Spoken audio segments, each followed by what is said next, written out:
grabado también en el examen. Y en la siguiente clase vamos a integrar doble hasta alcanzar a los demás compañeros. ¿Está bien?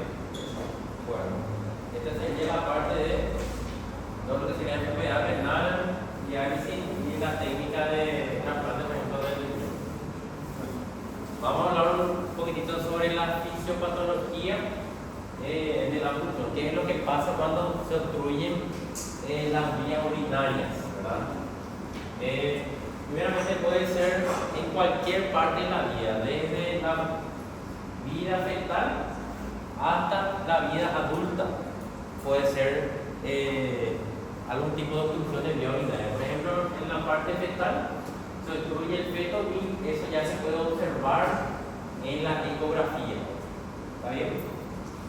Y en la vida adulta, cualquier momento, puede ser por una litiasis, por ejemplo, en una persona joven, en un paciente varón, por ejemplo, de edad avanzada, por ejemplo, una hiperplasia prostática benigna.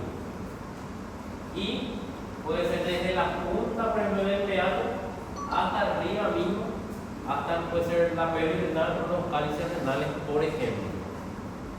Y la causa de obstrucción puede ser congénita, puede ser adquirida, puede ser benigna o maligna, por ejemplo, los tumores de la vía urinaria. Y puede ser de un lado y del otro, ¿está bien? Y en cuanto a la edad, básicamente, cuando son, por ejemplo, de hasta 20 años de edad, no hay ninguna diferencia. Y a medida que aumenta la edad, ahí sí ya hay diferencia, por ejemplo, entre varón y mujer. Por ejemplo, los varones de 60 años, por ejemplo, ¿cuál es el problema que empiezan a tener? Empiezan a tener problemas de próstata, una hiperplasia prostática benigna, por ejemplo, y ahí empiezan a producirse la obstrucción. Las mujeres no tienen eso, entonces ya se cambia esa relación con respecto a la edad. Y acá hay una serie de definiciones que, por cierto, esto salió en el examen y yo les soplé la respuesta, ¿verdad? Porque no habíamos hablado. Por ejemplo, hidronefrosis. ¿Qué es la hidronefrosis? Dilatación del pelvis renal o los cálices renales. Puede haber obstrucción, pero tampoco puede estar también presente una hidronefrosis sin que haya obstrucción. Entonces, hidronefrosis, dilatación de vía urinaria. Acá hay una diferencia muy importante que es uropatía obstructiva y otra que es nefropatía obstructiva, que les suelo preguntar en el examen y siempre se confunde una cosa con la otra. Por ejemplo, uropatía obstructiva es obstrucción funcional anatómica del flujo urinario. En alguna parte del flujo urinario se obstruye. Eso es uropatía obstructiva, ¿está bien? Y acá hay una diferencia con nefropatía obstructiva, no es la misma cosa. Nefropatía es cuando esa obstrucción que hubo en alguna parte de la vía urinaria produce daño renal, funcional o anatómico. ¿Está bien? Entonces, uropatía, una parte de la vía urinaria se obstruyó. Eso no significa. Nefropatía, entonces, esa obstrucción en alguna parte de la vía urinaria más arriba produjo ya una lesión en el riñón. Eso es lo que se llama nefropatía obstructiva. No es la misma cosa, ¿está bien? No se confundan. ¿Se entienden? Bueno. Y justamente solo pregunta. A ver, tenemos causas de lo que sería nefropatía obstructiva. O sea, nefropatía obstructiva. O sea, hubo una obstrucción y posteriormente se produjo ya un daño renal. Y pueden ser origen renal mismo, puede ser origen ureteral o puede ser vesical y ureteral, cualquier tipo de causa básicamente. Y hay cambios en el riñón que se producen después de una obstrucción y hay fórmulas que nosotros podemos utilizar para saber, para poder calcular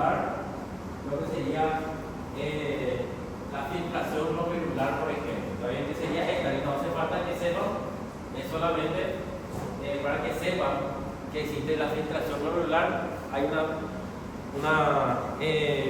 fórmula que se puede usar para poder calcular, ¿está bien? ¿Qué es la filtración glomerular?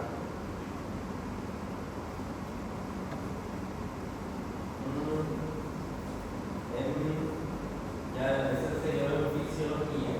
Filtración glomerular es lo que realiza, ¿verdad?, la función del riñón, ¿verdad?, a través de los glomérulos, a través de la unidad funcional del riñón, que era la nefrona, ¿verdad?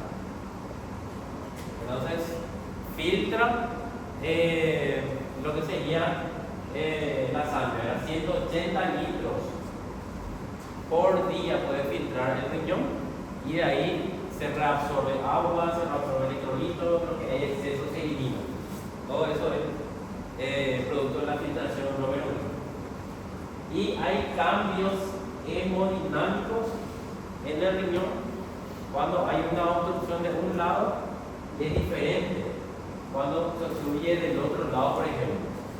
Y los cambios hemodinámicos serían ya, por ejemplo,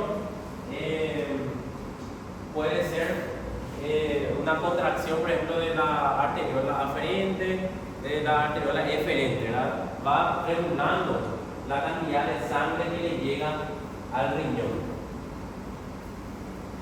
Por ejemplo, solamente para que sepan, ¿verdad?, hay una obstrucción, por ejemplo, del uréter de un lado.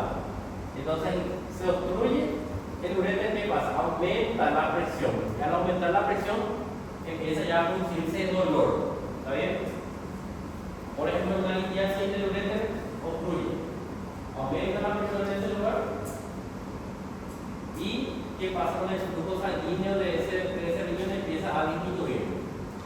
Automáticamente empieza ya a llegar menos sangre, por ejemplo, al riñón de ese lado, para que no filtre tanto, para que no produzca tanta orina. Y al llegarle menos sangre al riñón, menos oxígeno, y el riñón se empieza ya a dañar. ¿Está bien? Ahí es donde se produce la nefropatía obstructiva. ¿Está bien? Entonces, ¿qué es lo que pasa? Obstrucción. El flujo sanguíneo disminuye, que llega menos oxígeno, empieza a sufrir el riñón. ¿Está bien? Entonces, ¿qué es lo que pasa acá? La tasa de filtración glomerular empieza a variar. Entonces, primero aumenta levemente, pero después ya empieza a disminuir lo que sería la tasa de filtración glomerular. ¿Está bien? Y ¿qué es lo que pasa acá?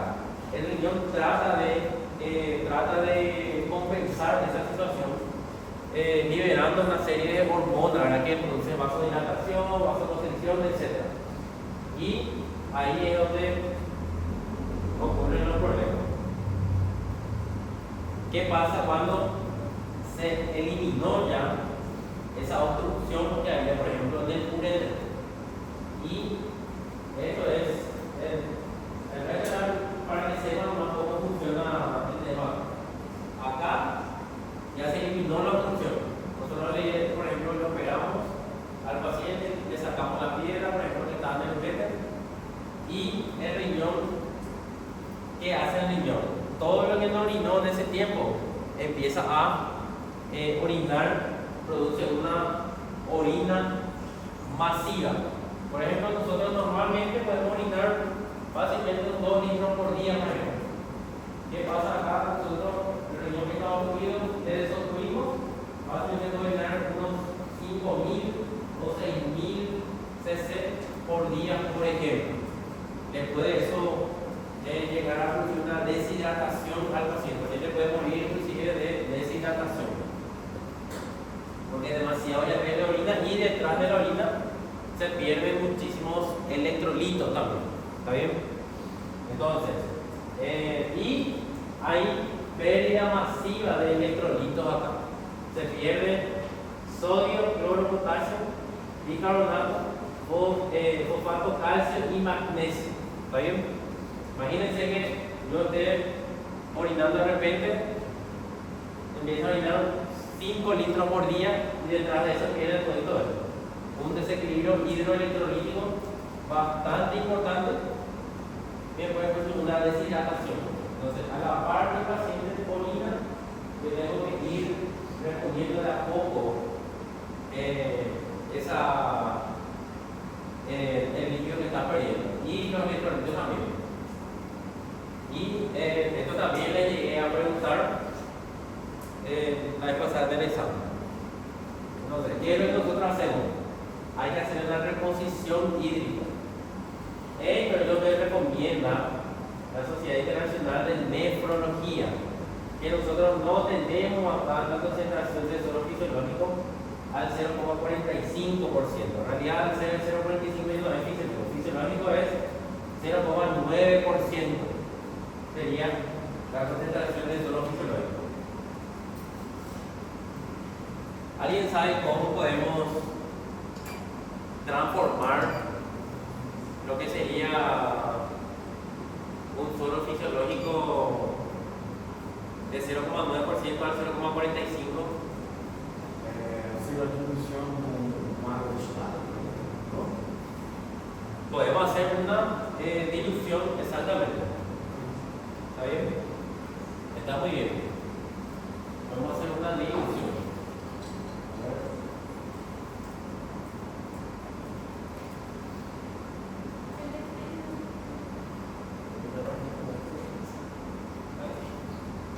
Muy lento sube. La luz de acá se puede prender, por favor, ahí se trata, ¿verdad? Bueno. Entonces, le operamos al paciente, desobstruyó y empieza a orinar como un loco. Entonces, antes de que se mueva el paciente de deshidratación, tenemos que hacerle su reposición.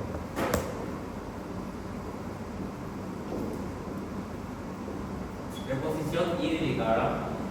Y sería suero al 0,45%. Nosotros no tenemos esto. ¿Cómo vamos a hacer con nuestro suelo fisiológico? Suelo fisiológico es 0,9%. Por ejemplo, 1 litro, 1000 cc. Fácilmente podemos mezclar con agua destilada. ¿Está bien? ¿Qué? Se puede usar también. Por ejemplo, 1000 cc,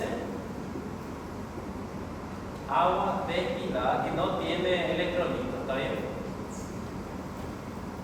Y ahí, al diluir, vamos a tener, por ejemplo,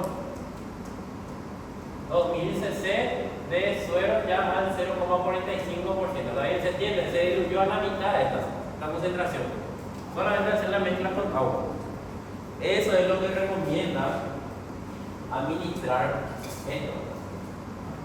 Lo que se recomienda administrarle al paciente cuando se deshidrata. Nadie hace, no tenemos. Al final todo el mundo termina agregándole solamente los suelos fisiológicos. Pero esto es lo que a nivel internacional está indicado por los nefrólogos. ¿Está bien?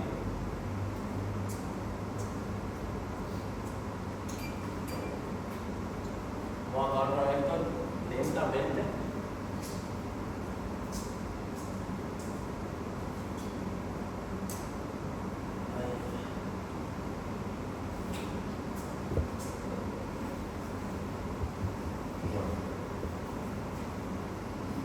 La luz otra vez se podría apagar esta parte de por favor.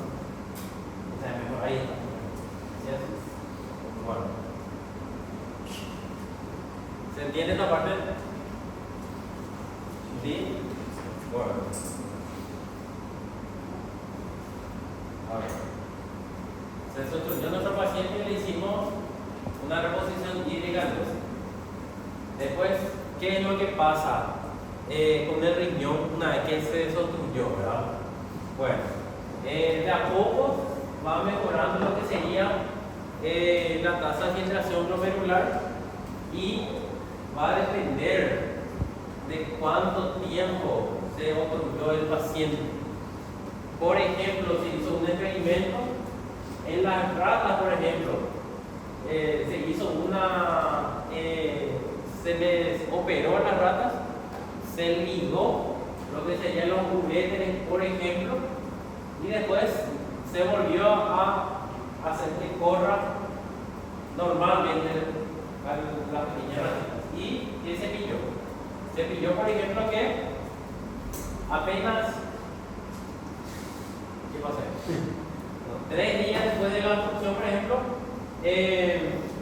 la tasa de filtración glomerular ya empezó a disminuir luego, ¿está bien? ¿Y qué pasa, por ejemplo? 14 días recién después de que se liberó la obstrucción, ahí recién el riñón se recuperó completamente. ¿Está bien? Imagínense, el paciente se obstruye, no lo operas y no es que enseguida el riñón se recupera, le toma unos 14 días volver a su función normal. Porque si tiene mucho más tiempo de obstrucción, puede tomarle al riñón 3 meses o inclusive hacerle llegar a su valor basal, a lo que era antes de que empiece a tener el problema. Esto es lo que pasó en las ratas. En el riñón humano es diferente. Algunos pueden ser que se recuperen antes, otros pueden ser que se recuperen después. Pero varía de cada persona. Se considera más o menos, puede tomarle 3 meses inclusive recuperarse el riñón completamente. ¿Está bien? Y vamos a hacer lo que sería los diagnósticos por imágenes de esta zona. Bueno, podemos hacer, por ejemplo, una ecografía. Fácilmente una ecografía, yo puedo ver todo lo que es sólido, puedo ver lesiones quísticas, y si hay una litiasis grande, ahí voy a poder ver lo que sería la ecografía. ¿De acuerdo? ¿Hasta cuánto de tamaño se puede ver una litiasis, por ejemplo?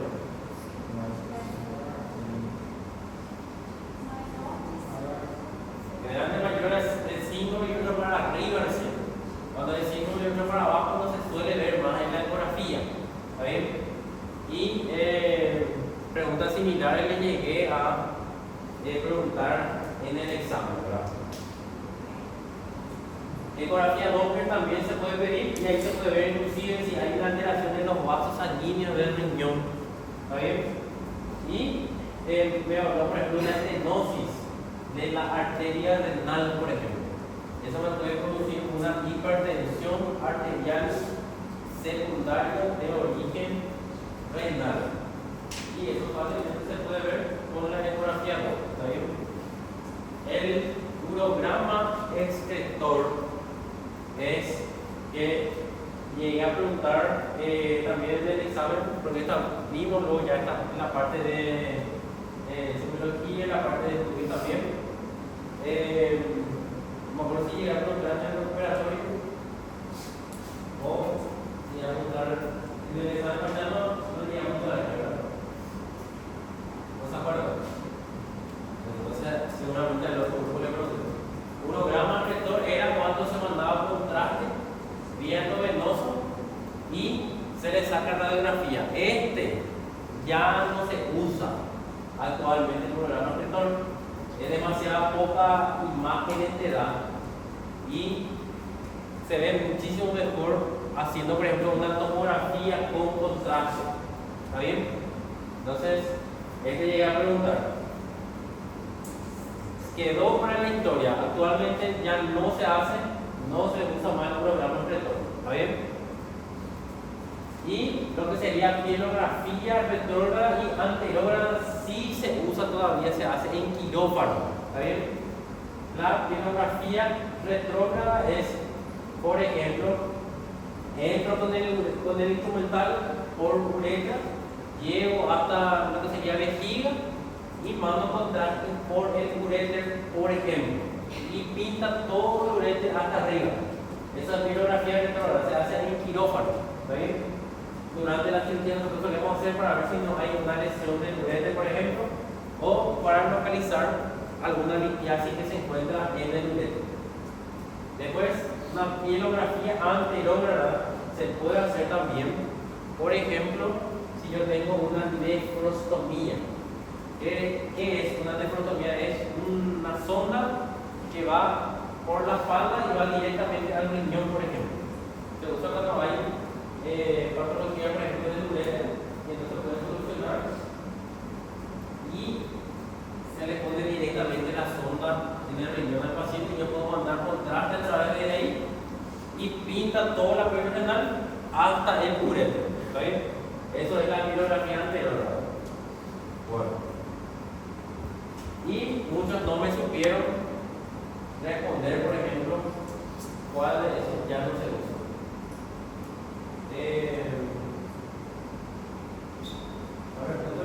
En vez de un programa rector, ¿qué estudio podemos usar, por ejemplo? A ver. ¿No? ¿Alguien ayuda? En vez de un programa rector, tomografía con contraste. Muy bien. Este es el viejazo. Tiene muchísimos años ya nadie usa. La tomografía te da una imagen muchísimo más detallada que esto. Esta es una radiografía. Cuando no está todavía en auge la tomografía, lo que tú sabes. Bueno, imagen del riñón, que ya varias veces se puede ver imágenes sólidas y críticas sin problema. El urograma recto, que es una radiografía de vía urinaria, se manda contraste, un desperdicio total de contraste, me da muy poca imagen. Esto es la pielografía retrógrada que se hace justamente en quirófano con el ARCON-C. El ARCON-C es el equipo especial, ¿verdad?, de radiografía que se usa en quirófano. Entonces yo mando contraste por abajo, pinta todo y yo puedo ver las estructuras anatómicas que voy a trabajar. ¿Está bien? Y vamos a volver a tocar lo que sería el renograma o gamografía renal, que es lo mismo. ¿Está bien? ¿Para qué se usa esto? Y más o menos para saber si nuestro riñón se logró recuperar de una función o para lograr una obstrucción. A ver, el contraste con DMSA, este sí también llegué a preguntar en el examen. A ver, el contraste con DMSA para saber la función renal me da imágenes de la corteza renal y yo con este contraste sé si el riñón funciona todavía. ¿Está bien? Esa es la diferencia. Por ejemplo, el paciente tiene una litiasis del riñón, durante mucho tiempo tuvo esa litiasis, eso le produjo una nefropatía obstructiva. Esa función hizo que el riñón sufra. Bueno, yo quiero saber si ese riñón funciona todavía. Entonces ahí le voy a pedir contraste con DMSA. ¿Ven? Imagen de corteza renal y me da un porcentaje de la función del riñón. ¿Está bien? Bueno, ¿qué pasa si yo tengo lo que se llama una enfermedad de la unión hielo-ureteral? Que era el uréter, o sea, la pelvis renal se encuentra dilatada justamente porque hay una estrechez ahí, pico, donde empieza el uréter. Pelvis dilatada y una estrechez. Entonces, yo quiero saber si el riñón está obstruido o no. Entonces ahí le pido un renograma con DTPA. ¿Está bien? Que para saber si este riñón tiene una obstrucción renal. ¿Está bien? ¿Se entiende? Bueno, le voy a esto explicar mejor, porque esto le suelo preguntar. Bueno, ¿preguntas? Vale.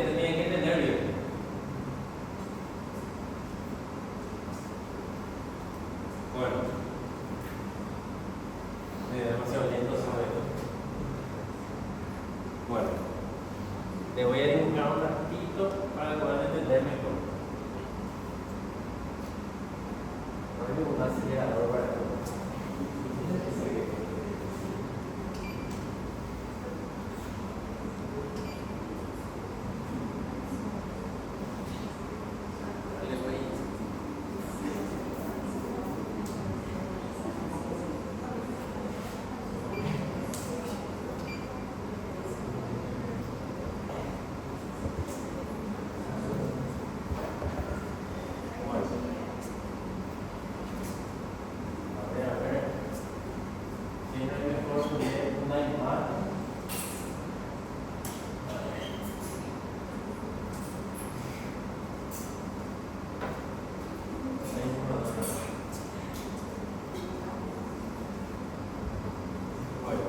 tengo un borrador acá. Bueno, a ver, yo tengo mi riñón.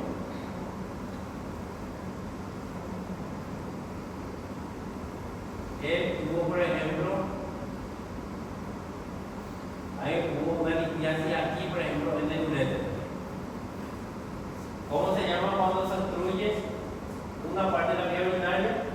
¿Cómo se llama? ¿Era uropatía obstructiva o era nefropatía obstructiva? Uropatía obstructiva. Hay una obstrucción en alguna parte de la vía urinaria, como en este caso del uréter. ¿Está bien? Una litiasis obstructiva. ¿Qué pasa con el tiempo? Pasa mucho tiempo, no se trata. Entonces esto se dilata y el riñón empieza a sufrir.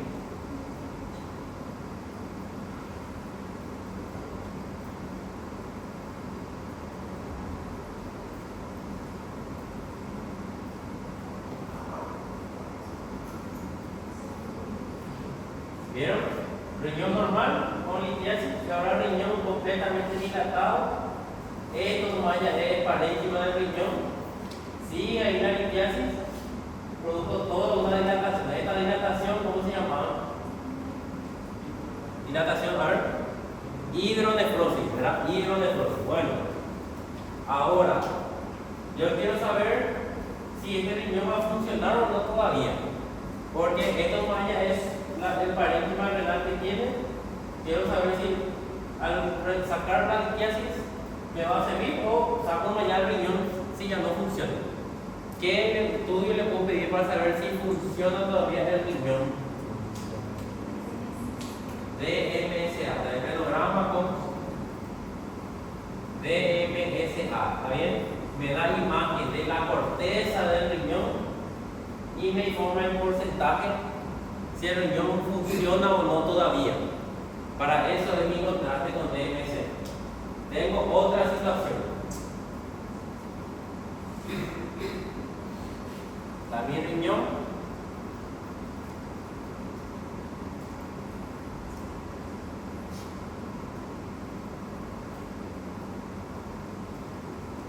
Hay una hidronefrosis, ¿verdad? A nivel de lo que sería la pelvis rectal, ¿está bien? Y acá hay un problemita, una estrechez de la unión hielo-ureteral se llama. Por ejemplo, enfermedad de la unión hielo-ureteral EU, ¿está bien? Enfermedad de la unión hielo-ureteral. Significa, acá hay una enfermedad, una pequeña estrechez, ¿está bien? Entonces, el riñón, acá no hay una litiasis ni nada, pero acá hay una estrechez. Entonces yo quiero saber si ese riñón realmente está trancado, está obstruido o no. Entonces le hago una prueba especial que es renograma con ¿qué? DTPA, y esto se llama DTPA con prueba de furosemida, se llama. Se le pone furosemida y le obliga al riñón a que produzca más orina y después se le pone el contraste especial y me tira en porcentaje si el riñón está o no obstruido. ¿Está bien? Esa obstrucción, enfermedad de la unión hielo-ureteral aquí, puede ser por una estrechez intrínseca, o sea que acá se cicatrizó, por ejemplo, y se cerró, o algo de afuera, por ejemplo, le está trancando. Por ejemplo, un vaso sanguíneo,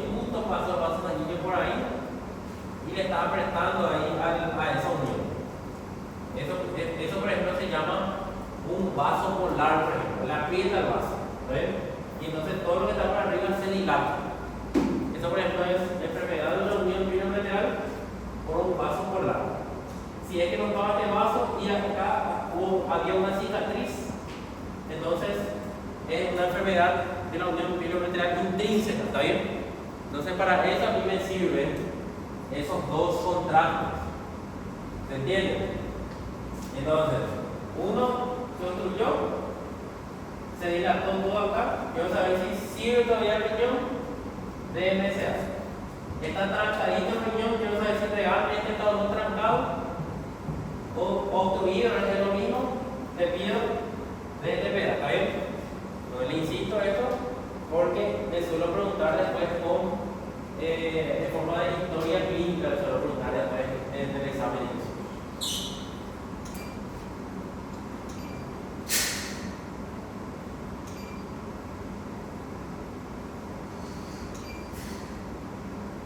Vamos a poner un acelerador aquí.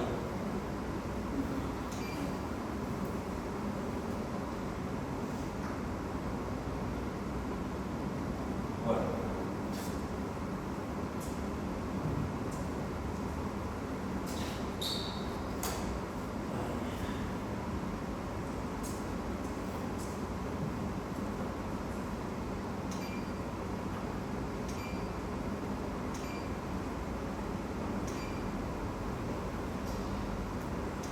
Y después acá hay una trampa con un contraste más nuevito, que es el contraste más 3, que el contraste más 3 ya me dan las dos cosas ya al mismo tiempo. Mucho más caro no manda ese contraste. Entonces, fácilmente yo puedo saber ya si el riñón está funcionando, si está obstruido, con este contraste más 3. ¿Está bien? Hizo trampa, ya hizo ya las dos cosas ya al mismo tiempo. Bueno, esta es una imagen, por ejemplo, de un renograma, por ejemplo, con un DMSA, por ejemplo. Acá, uno de los riñones, súper bien, los dos riñones funcionando bien. Acá, un riñón dejó de captar el contraste. Acá, la misma cosa. Entonces, ¿qué quiere decir acá? Este riñón funciona bien, este ya no funciona. Entonces, ¿qué voy a hacer con este riñón que ya no funciona? Voy a hacer una nefrectomía, por ejemplo. Voy a sacar el riñón. Porque un riñón que ya no funciona generalmente suele producir dolor, suele producir infección urinaria a repetición. ¿Está bien? Entonces, por eso generalmente me voy y después saco el riñón. Y para eso me sirven estos tipos de contrastes. Bueno. Después tenemos de vuelta lo que sería la tomografía computarizada, que ya vimos también varias unidades, todo lo que es urolitiasis y algún tipo de litiasis urinaria de elección es tomografía.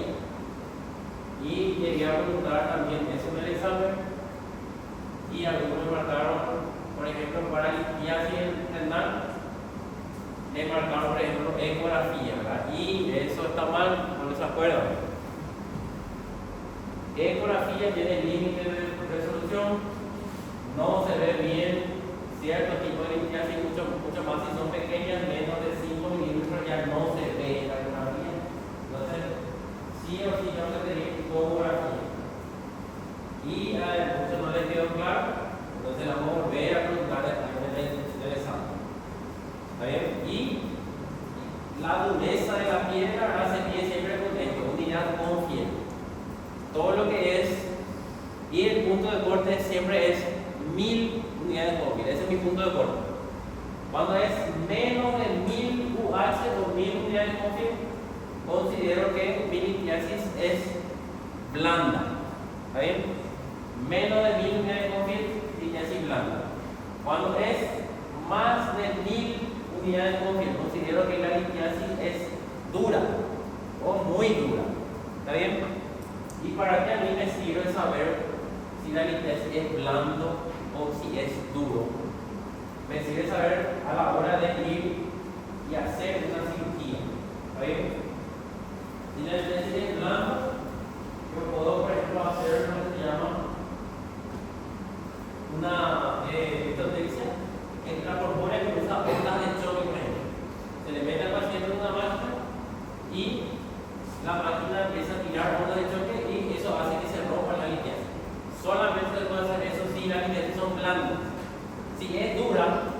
por más que yo esté ahí pegándole a la litiasis con un palo, no se va a romper. Hay litiasis que son extremadamente duras y solamente se pueden hacer o sacando entero la litiasis o rompiendo con láser, el famoso laser, como le dicen, que se le dispara con láser holmium, sería un láser especial para romper litiasis. ¿Ahí? Bueno, imagen de, por ejemplo, tomografía. Y ¿se acuerdan cómo se medía la tomografía? Yo también llegué a preguntar. ¿Forma de medir tomografía? Para litiasis, por ejemplo. Puro taxi. Sí, puro taxi. Um corte axial, conversal e regional. Sí, muy bien, ahí está. Es puro TAC simple. Simple, no hace falta con contraste, puro TAC simple. Corte, coronal, axial, sagital. Esa era la forma de pedir tomografía. Y le puse como trampa también del examen, por ejemplo, puse puro TAC, corte convencional, puse unos marrones y esos convencionales solamente corte axial. Solamente este corte veda. Yo necesito los tres cortes. De corte axial, este corte coronal, mirando de frente al paciente y mirando de costado corte sagital. Sí o sí necesito los tres cortes para poder saber dónde mismo está mi litiasis. Y si tengo, por ejemplo, un tumor en vía urinaria, voy a pedirle puro TAC simple o con contraste. Tumor en vía urinaria o contraste. Todo lo que es tumoral, sí o sí, tiene que ser con contraste. ¿Bien? Porque el contraste va a quitar el tumor, le va a dar ciertas características en la periferia y en la parte central del tumor, por ejemplo, sí o sí. Entonces, cuando es tumoral es con contraste. Cuando es puro litiasis en vías urinarias, tomografía simple solamente. ¿Está bien? Bueno. ¿Qué pasa cuando tengo una obstrucción urinaria? Hay que hacer un drenaje de la vía urinaria, ¿verdad? ¿Y cuál es el drenaje, por ejemplo, que suelo usar para vías urinarias? Y puedo usar, por ejemplo, un catéter doble J, por ejemplo. ¿Se acuerdan del catéter doble J? Era un catéter, un extremo J hacia arriba y un extremo J hacia abajo. El catéter se pone y queda por dentro del paciente. Un extremo se queda ahí en el riñón, en la vejiga renal, y el otro extremo se queda en la vejiga, por ejemplo. Esa es, por ejemplo, un catéter doble J. ¿Está bien? Por ejemplo, cuando hay una litiasis ureteral, por ejemplo. ¿Está bien? El catéter pasa por al lado de la litiasis y así que conecte el riñón con vejiga y sin problema por ahí puede salir la orina. ¿Está bien? ¿Y de qué va a depender el tratamiento, por ejemplo, que voy a elegir para el paciente? Va a depender de la causa de la obstrucción, si el riñón se va a recuperar o no. Si el riñón, por ejemplo, no se recupera más, de vale, yo voy a tratar de sustituir el riñón si ese riñón ya no funciona. En ese caso voy a hacer nefrectomía, que es sacarle el riñón. ¿Está bien? Depende del riñón contralateral, de la edad del paciente y la condición clínica del paciente. Si es un paciente muy crítico, de vale le voy a someter a una intervención demasiado grande. Tengo que esperar que se recupere un poco mejor el paciente para poder hacerle algún tipo de tratamiento. Bueno, y sorpresa, tratamiento del dolor. Una obstrucción en vía urinaria duele muchísimo, duele demasiado, y también vimos en la parte de serología y también solo preguntando el examen y me pregunté dolor. Primera línea para dolor se usa AINES. Ahí lo primero que tenemos que elegir, AINES, antiinflamatorio no esteroideo. ¿Está bien? Y segunda línea eran los analgésicos narcóticos, ¿está bien? Como por ejemplo el tramadol, o por ejemplo la codeína, paracetamol, codeína, por ejemplo, una combinación de analgésicos narcóticos, ¿está bien? Primera línea entonces aire, segunda línea analgésicos narcóticos. ¿Por qué no se usa AINES? Porque los AINES reducen la presión en el sistema colector. Hace rato, como les mostré, hay una obstrucción de un lado y ¿qué pasa? Aumenta la presión instantáneamente prácticamente después de la obstrucción. Esa presión disminuye ya cuando hay, entonces hace que mejore bastante el dolor. ¿Está bien? Y también, muy importante, que también me gusta preguntar y me pregunté de eso, los relajantes de músculo liso no se usan para lo que sería el cólico renal. Y por ejemplo, una marca bastante famosa que sería el Sertal, por ejemplo, que es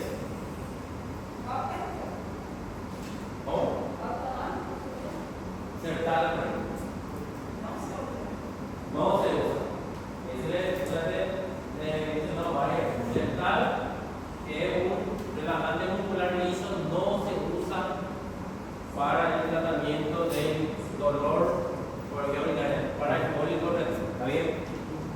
Entonces, ¿cuáles son los AINES que conocen? Antes no te el video. ¿Alguna idea? AINES. Paracetamol, no te la dejo leer. Diclofenac, sí, después. Ibuprofeno, sí, después. Dipirona, ketorolac, por ejemplo. Todos esos son AINES. ¿Está bien? Dipirona, diclofenac, ketorolac, ibuprofeno. Todos esos AINES, antiinflamatorios no esteroideos. ¿Está bien? Sí. Ketorolac es nefrotóxico después de 5 días de uso general. Si usaba al principio unos días, no pasa nada, pero después de 5 días ya es nefrotóxico. Entonces no hay que usar ketorolac más de 5 días generalmente. Y si es que el paciente empieza con un dolor, sí por lo menos puede usar, pero a algunos les quieren dar así 1 o 2 semanas, si ya es mucho, ya que no más de 5 días. ¿Está bien? Es muy buena acotación la verdad. ¿Pregunta hasta acá? ¿No? Bueno, pregunta más. Quítate la nada. Si tu paciente tiene cólico renal de primera línea, ¿qué le vas a hacer? AINES, muy bien. Segunda línea, analgésicos narcóticos, segunda línea, ¿está bien? ¿Y qué no le vas a hacer a tu paciente? ¿Qué no le vas a agregar para poder correr? Sertal, por ejemplo, que es una marca de un relajante muscular liso. ¿Por qué era que no se le agregaba? ¿Qué pasaba en el cólico renal? La distensión abdominal, ¿verdad? Y se detiene todo lo que es la parte abdominal. Entonces, yo le doy un relajante muscular liso. ¿Qué pasa? Se detiene más todavía. Entonces, ahí pueden empeorar las náuseas, los vómitos, etc. Entonces, no se da por eso. ¿Se entiende? Bueno, ¿qué pasa en el embarazo, por ejemplo? Hay una hidronefrosis fisiológica en el embarazo. ¿Está? ¿Y por qué hay una hidronefrosis en el embarazo? Y, por ejemplo, hay dos posibles etiologías. Uno, que sería cuando el útero no es todavía lo suficientemente grande. ¿Qué pasa? Esta hormona de la progesterona hace que se dilate el uréter en las embarazadas, es una dilatación fisiológica. ¿Está bien? Este pasa cuando sería las primeras 20 semanas de gestación. Después de las 20 semanas de gestación, que sería ya el útero sí ya es suficientemente grande, entonces el útero gira más hacia la derecha, o sea, una dextrorotación hacia el útero y aprieta más el uréter del lado derecho, la compresión mecánica del uréter, ¿está bien? Esa es la posición más frecuentemente que tiene el útero.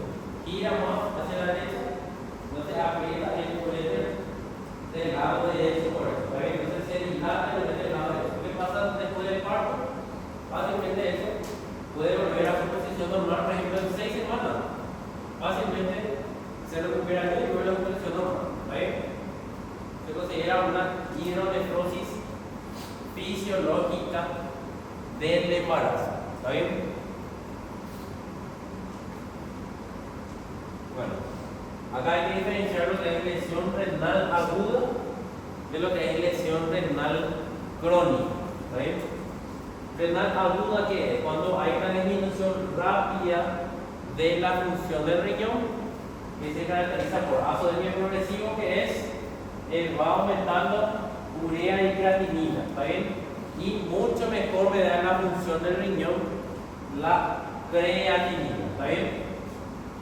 Y puede no haber oliguria, ¿está bien? Oliguria que era orinar poco. Entonces, lesión renal aguda, rápidamente empieza a disminuir la función del riñón, sube urea y creatinina, y el que mejor va a medir la función del riñón es la creatinina, ¿está bien? Y hay una fórmula para poder calcular eso, que es la fórmula de Crocco-Mercado, que mide aclaramiento de creatinina. Ese tampoco hace falta saber de memoria, solamente para que sepan, 140 menos de edad por peso, por 0,85 en el caso de las mujeres, y todo eso dividido 72 por creatinina en plasma, y ahí me da un valor de el clearance de creatinina, ¿está bien?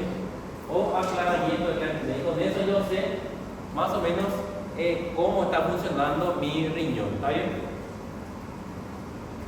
Y sí,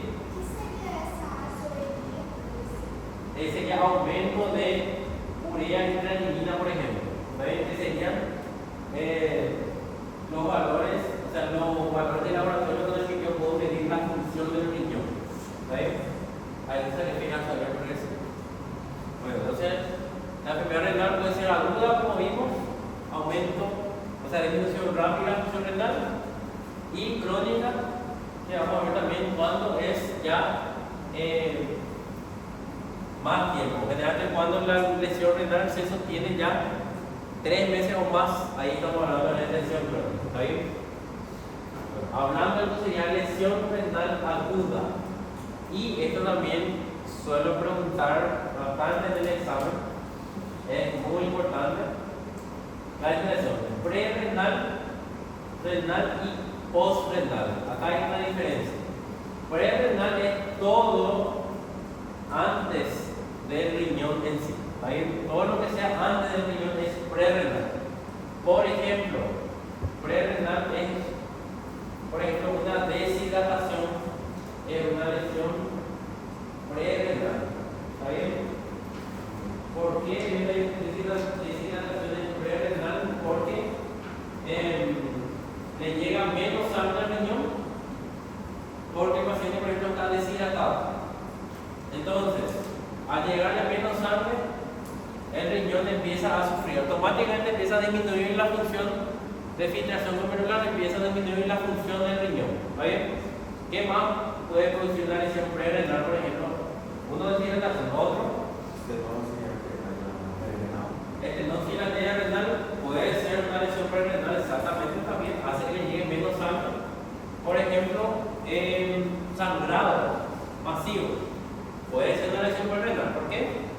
Porque el paciente sangró demasiado, entonces hay poca sangre, luego está circulando, entonces menos sangre también le llega al riñón. También es una lesión pre-renal, todo lo que antes del riñón. ¿Está? Después, una lesión renal es una lesión propia del riñón, no es ni culpa de lo que está antes ni lo que está después. Es una enfermedad que empieza en el riñón mismo. Por ejemplo, una glomerulonefritis, por ejemplo, es una inflamación, ¿verdad?, de los glomérulos que puede tener muchísimas etiologías, y entonces es una lesión renal. Automáticamente empieza a disminuir la función del riñón, se empieza a buscar la causa, no es renal, no hay ninguna función, es una enfermedad que empezó en el riñón mismo. ¿Está bien? ¿Se entiende? Eso es una lesión renal. Y el ejemplo más claro, los glomerulonefritis. ¿Está bien? Después, postrenal es todo lo que está después ya del riñón. Y ahí entra, por ejemplo, lo que serían las uropatías obstructivas, por ejemplo. ¿Cuál es un ejemplo de uropatía obstructiva, por ejemplo? A ver, una litiasis renal, cálculos en el uréter, por ejemplo, es una lesión postrenal. ¿Sí? Una hiperplasia prostática benigna también es una lesión postrenal. ¿Por qué? ¿Dónde está obstruyendo la hiperplasia? Allá en el uretra, ¿verdad? Hay una obstrucción ya también abajo mismo de la vía urinaria, y esa obstrucción produce hacia arriba un daño renal, una uropatía obstructiva. ¿Está bien? Entonces, por ejemplo, estrechez del meato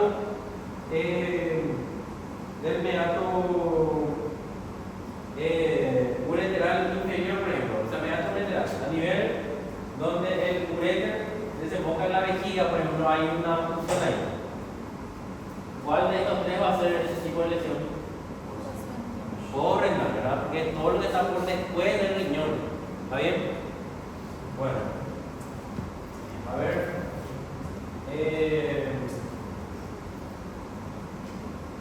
Ejemplo de una lesión renal. A ver, ¿verdad? Lesión renal. Sí. Sí. ¿Qué más puede ser? Sí, muy bien. Muy bien. A ver, lesión de tipo renal, doctor. Lesión renal. ¿Cómo? Lesión renal.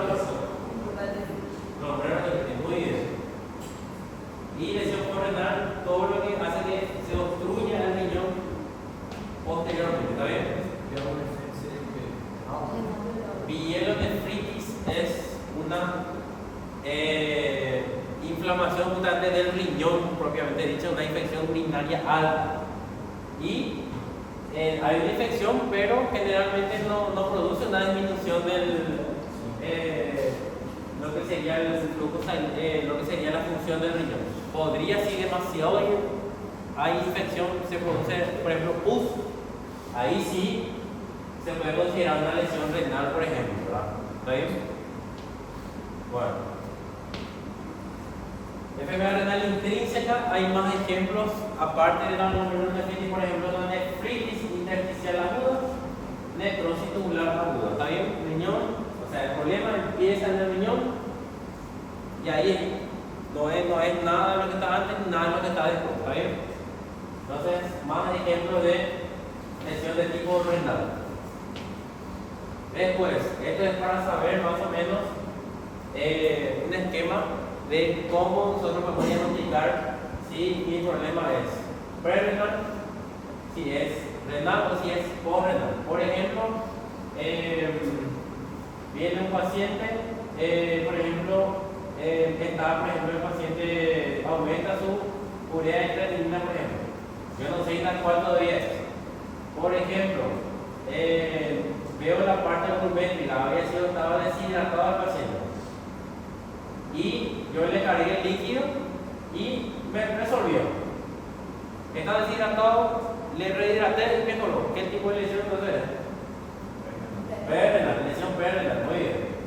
¿Qué pasa si no mejoró con esa hidratación que yo le hice? Y le hago una ecografía al riñón y encuentro que tiene una litiasis, por ejemplo, ureteral, por ejemplo. Se obstruyó el riñón. ¿Qué tipo de lesión es? ¿Prerenal, renal o postrenal? Postrenal, ¿está bien? Muy bien. Por ejemplo, la ecografía está obstruida una lesión porenal. ¿Qué pasa si no estaba obstruido, había sido, no estaba deshidratado y le hice algunos análisis y le pusieron una biopsia renal, puede ser una necrosis tubular aguda del riñón, puede ser una glomerulonefritis, etcétera, etcétera. Entonces ahí mi lesión es de origen renal, ¿está bien? Bueno, ahora yo les quiero para que sepan cómo diferenciar una cosa de la otra. Entonces, ¿cómo hay que resolver esto? A ver, cuando hay PER renal, tengo que corregir los factores y restaurar la perfusión renal. Si, por ejemplo, el paciente perdió demasiada sangre, le repongo sangre, se está deshidratado, le tengo que hidratar, etcétera, etcétera. Cuando es renal, tengo que prevenir las complicaciones. Por ejemplo, una glomerulonefritis, tengo que hacer un ambiente ideal para el riñón para que no se complique más. Por ejemplo, reposición hidroelectrolítica, etcétera, etcétera. ¿Está bien? Y cuando es renal, va a depender de la etiología. Si es una obstrucción, hay que desobstruir lo que sería la vía urinaria. Por ejemplo, una litiasis, le pongo catéter doble J. Si hizo una retención aguda de orina, le pongo una sonda, por ejemplo, al paciente para que pueda vaciarse esa orina, ¿está bien? Esa vejiga. Bueno, y hay también una intervención farmacológica que puedo hacer cuando hay, por ejemplo, una necrosis tubular aguda. Por ejemplo, me obstruye todito lo que sería la parte final de lo que sería la producción de la orina a nivel del asa de Henle y compañía. Se obstruye ahí. Y tengo que obligar al riñón para que orine, para que eso pueda limpiarse, ¿está bien? Y le puedo agregar, por ejemplo, diuréticos de asa, por ejemplo, la furosemida, que hace que el riñón produzca más orina, entonces ahí pueda eliminar, por ejemplo, eso.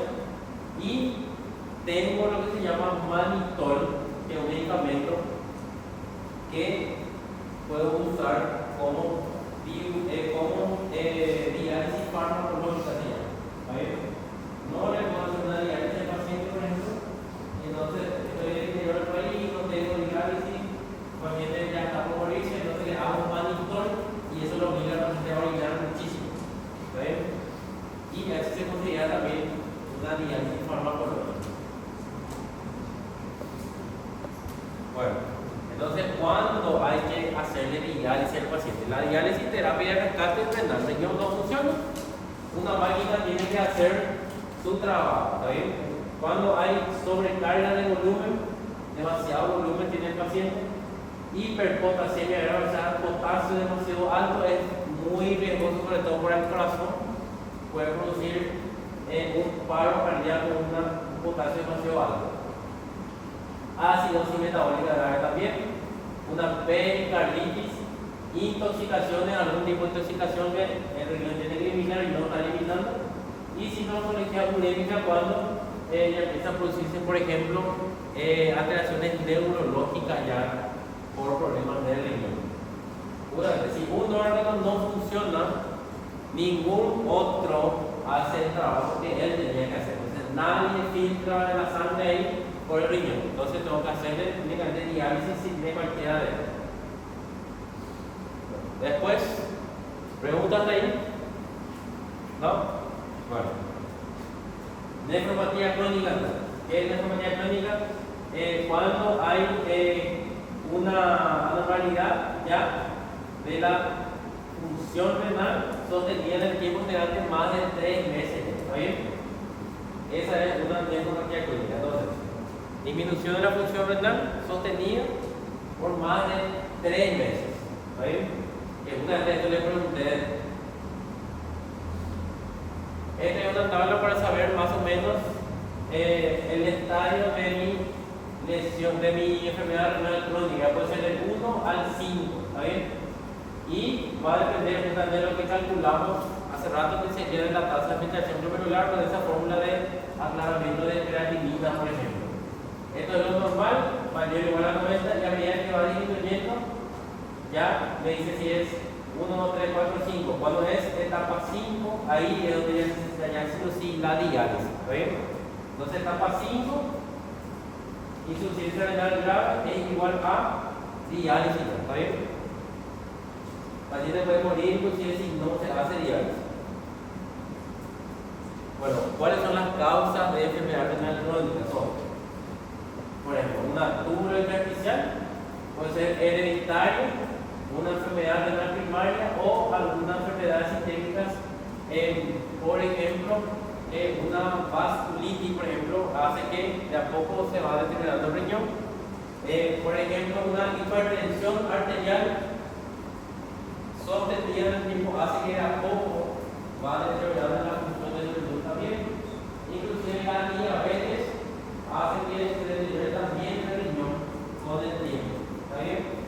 Son ejemplos de enfermedades sistémicas que hacen que de a poco vayan deteriorando el riñón. Principalmente hipertensión arterial y diabetes.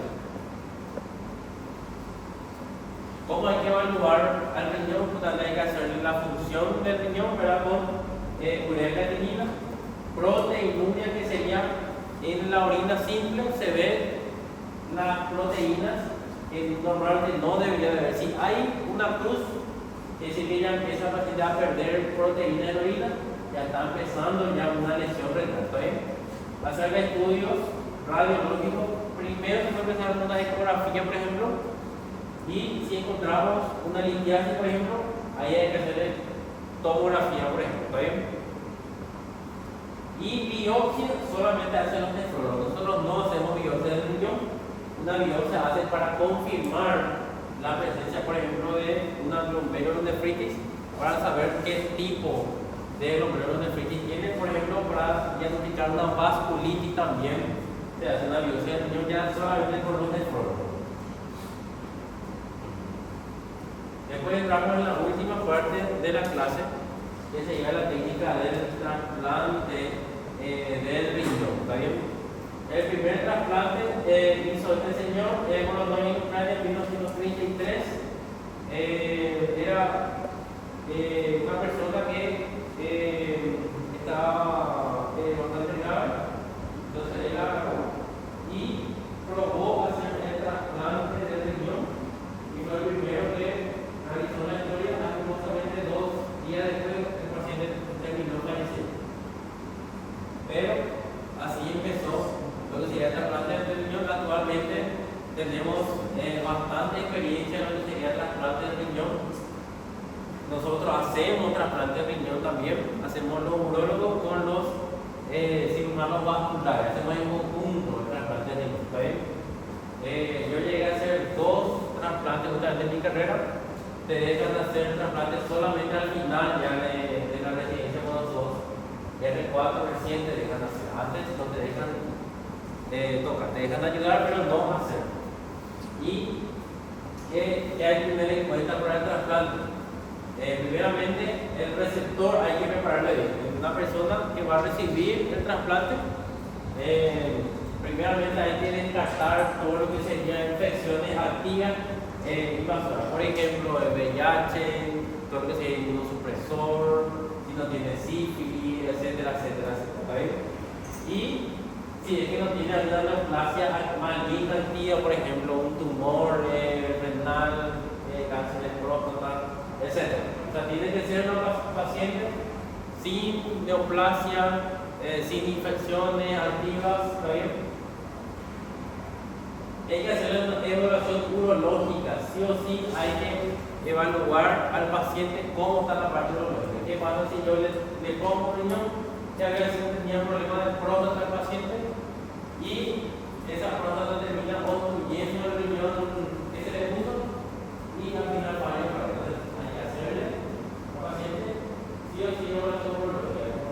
Todos los estudios que se puede pedir para saber si urológicamente está bien. Se puede pedir, por ejemplo, cintourethografía miccional para saber si tiene alguna estrechez de la uretra, por ejemplo.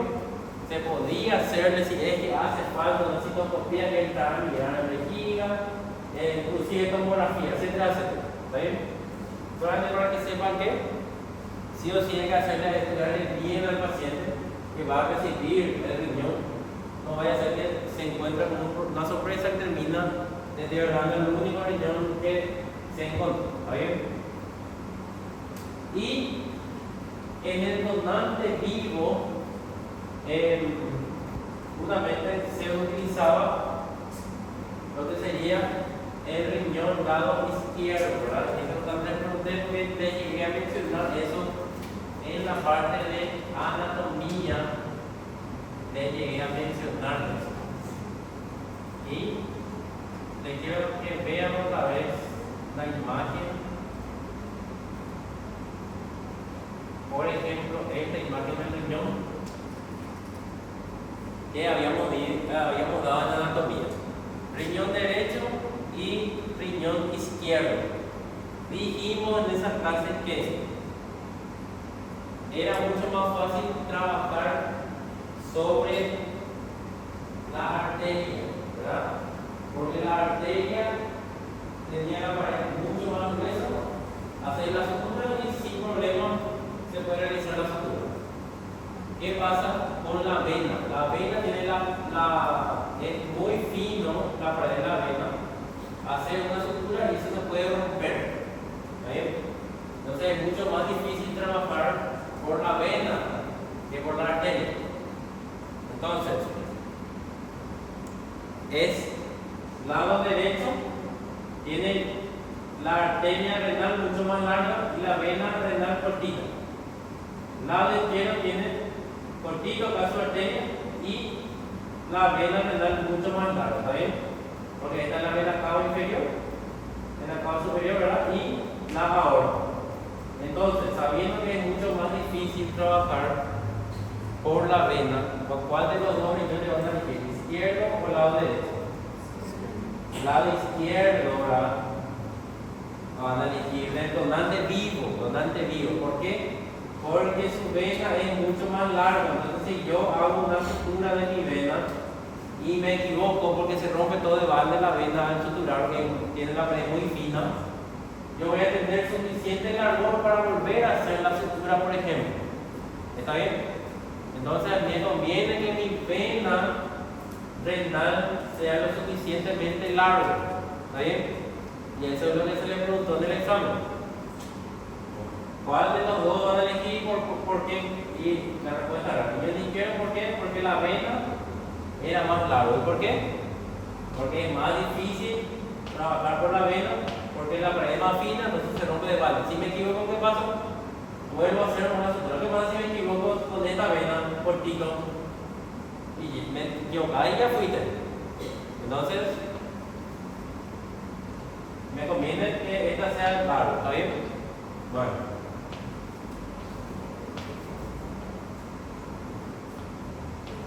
Volvemos al otro.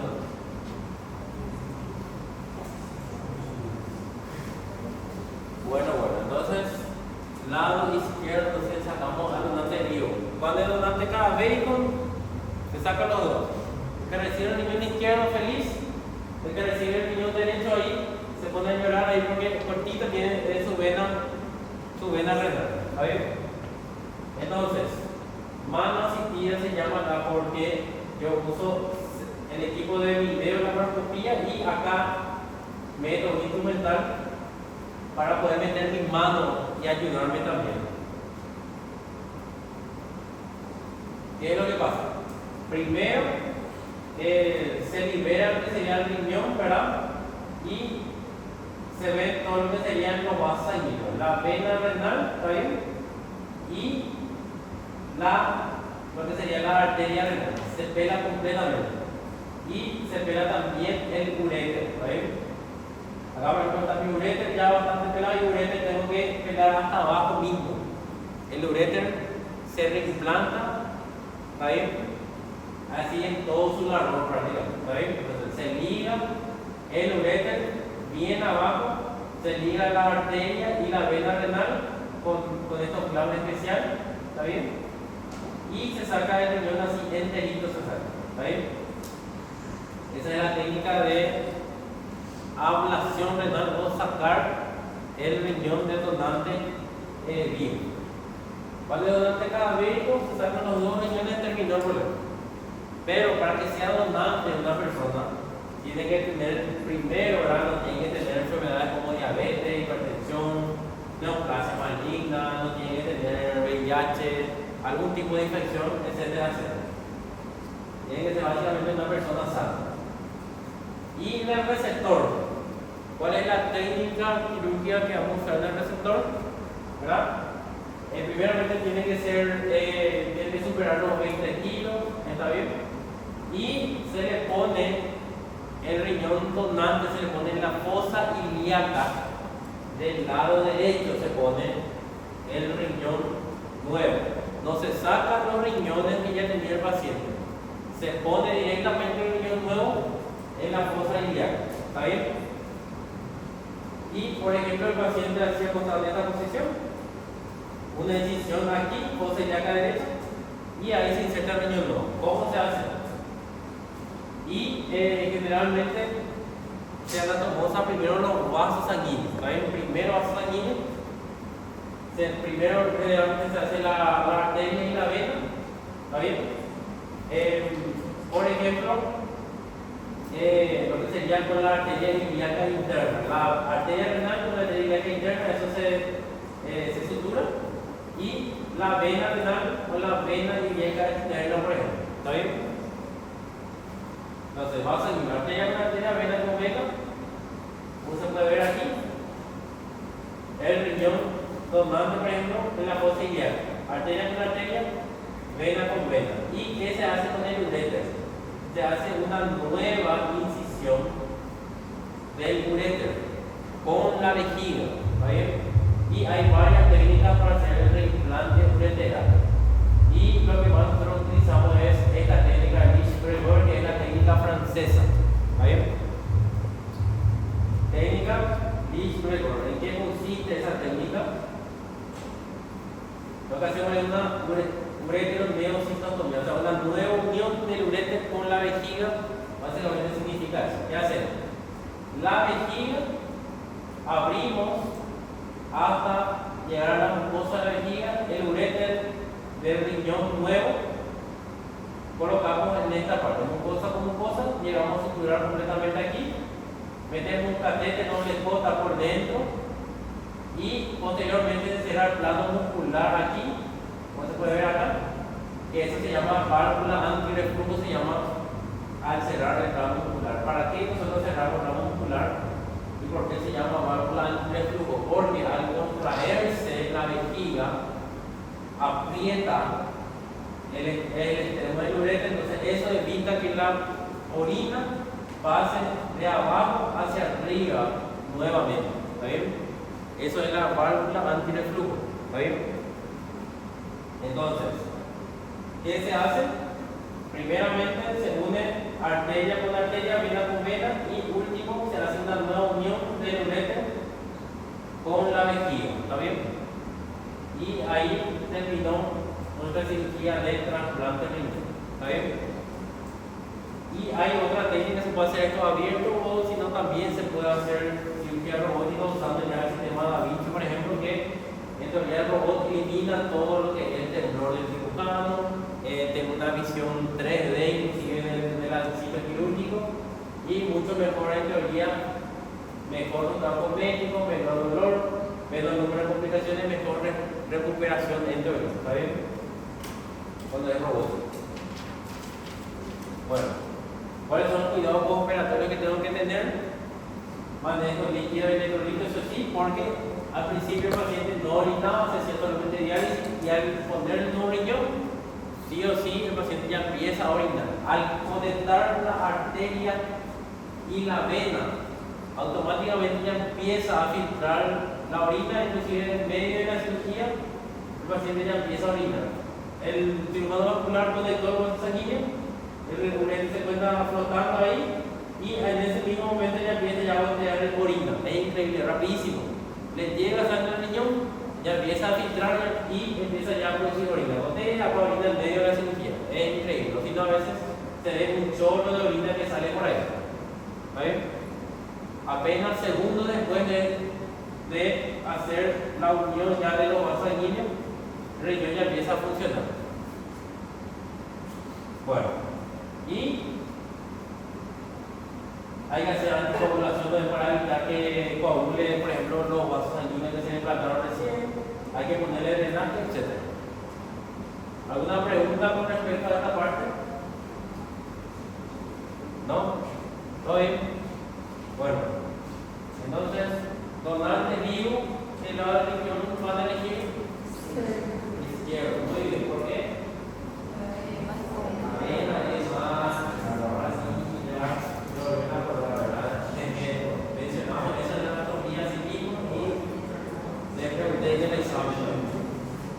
Bueno, y puede haber todo tipo de cirugía, tiene complicaciones neurológicas y complicaciones vasculares.